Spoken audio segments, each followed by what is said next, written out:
salen de la pobreza. La teoría del goteo. Muy interesante porque en buena medida es fundamento de los tratados de comercio que, entre otras cosas, buscan que a los ricos les vaya cada vez mejor, porque al final son los ricos los que más producen dinero y son los que después, al irrigar esa riqueza, van a sacar a la gente de la pobreza. Ok. Y en el caso específico del informe de macroeconomía, el tipo de recomendaciones que con más fuerza y que más se conocen apuntaban a cosas como si cada uno de los que tienen recursos suficientes aportara $1 a la salud de los más pobres.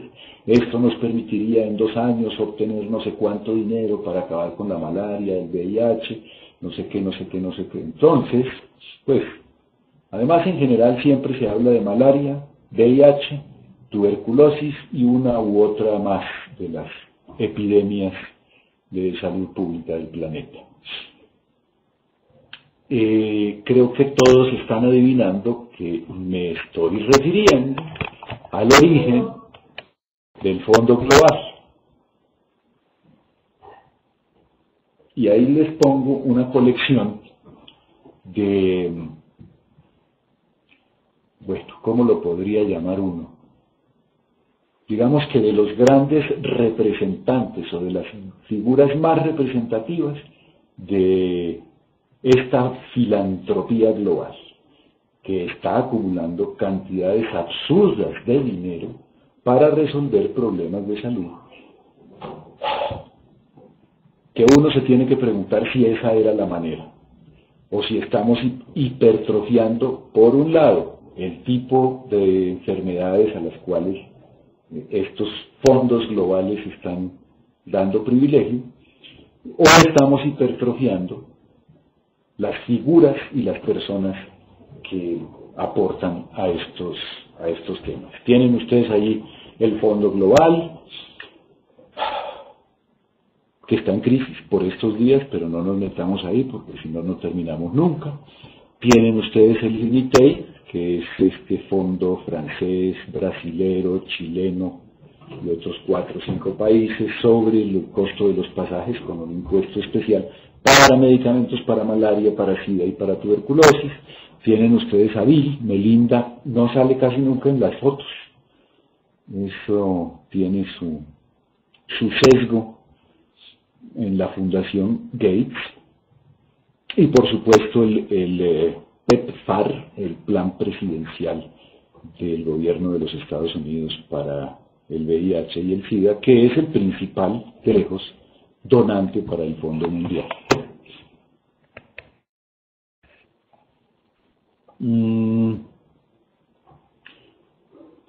¿Qué problema podría haber en esto? Si alguien que tiene mucha plata quiere donar algo para resolver problemas de salud en vez de gastárselo en bienes de lujo, ¿por qué vamos a criticarlo? Porque el problema que estamos enfrentando del 2002 para acá, del 2000 hacia acá, es que cada vez más las decisiones sobre qué hacer y cómo hacerlo, qué privilegiar y cómo privilegiarlo, las están tomando los donantes. En mi opinión, don Bill Gates, Melinda no creo que influya mucho, pero siempre estará a su lado, al menos en el logotipo, Bill y Melinda, han decidido qué se investiga, en qué se invierte, cómo se invierte y qué se privilegia. Y sobre todo, y aquí vuelvo a retomar algo que hemos mencionado varias veces y que alguien hacía notar en el chat, el peso de la industria farmacéutica. Porque para todos creo que es claro que la fortuna que tiene Bill y la fortuna que tiene Melinda, la que comparten, se debe a la forma en que manejaron particularmente los derechos de propiedad intelectual en software. Y eso hace pensar que a Bill y a Melinda les encanta la propiedad intelectual, independientemente del efecto que eso pueda tener en el caso de medicamentos. Y en el caso de medicamentos en VIH y SIDA, por ejemplo. Y eso hace que uno entienda muy bien por qué el Fondo Global compra una buena cantidad de medicamentos carísimos, porque tienen patente, que el Fondo Global exija que en los proyectos se investigue la existencia de derechos de propiedad intelectual y se destine recursos para investigar sobre propiedad intelectual y se respeten absolutamente los derechos de propiedad intelectual en vez de afrontar un enfoque de existiendo genéricos, busquemos alternativas, medidas de excepción, licencias obligatorias, importaciones paralelas y similares. Y bueno, hay países que han optado por esa no, por pedirle dinero al Fondo Global para que estos derechos de propiedad intelectual se respeten y estos gastos enormes en medicamentos tengan con qué financiar.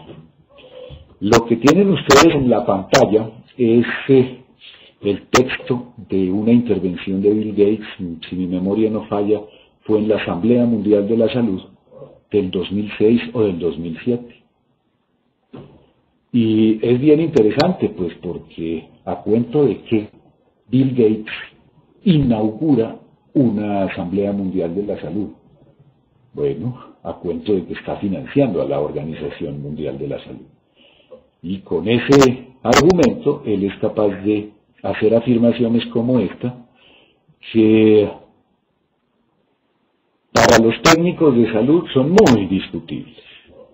Él viene de del país más rico del planeta y el sistema de salud del país más rico del planeta no funciona. Tal vez para él, y lo dudo, pero no para todos los norteamericanos. Y además, considerar que son las condiciones de mercado las que generan atención sanitaria de alta calidad ni en Estados Unidos ni en otros países. Pero este es un buen reflejo de la forma en que el hecho de que uno sea muy rico le da la autoridad para definir políticas y para sugerir a los países cómo deben organizarse los servicios de salud y cómo deben tomarse las decisiones. Y en grueso resumen, en mi opinión, pues esto lo venimos trabajando también en IFARMA, este enfoque de la filantropía, este enorme peso que le estamos dando a los grandes donantes, ha generado unos sesgos, unas desviaciones. El hecho de que se privilegien ciertos aspectos de financiamiento, sobre todo, y especialmente para el caso de los medicamentos. Para el VIH y SIDA partieron en dos la historia de la industria farmacéutica, porque fue con los de VIH y SIDA que cambiamos las escalas de precios. Los medicamentos de VIH y SIDA costaban una fortuna en una época en que los medicamentos se podían comprar con un dinero razonable y tenían unos costos muy manejables en cualquier país. Con el VIH y SIDA, esta industria resolvió que podía extraer mucho más riqueza de la gente, pues porque cuando uno tiene SIDA se va a morir y los medicamentos sí significan la diferencia entre morirse dentro de 6 meses o un año o morirse dentro de 10, 20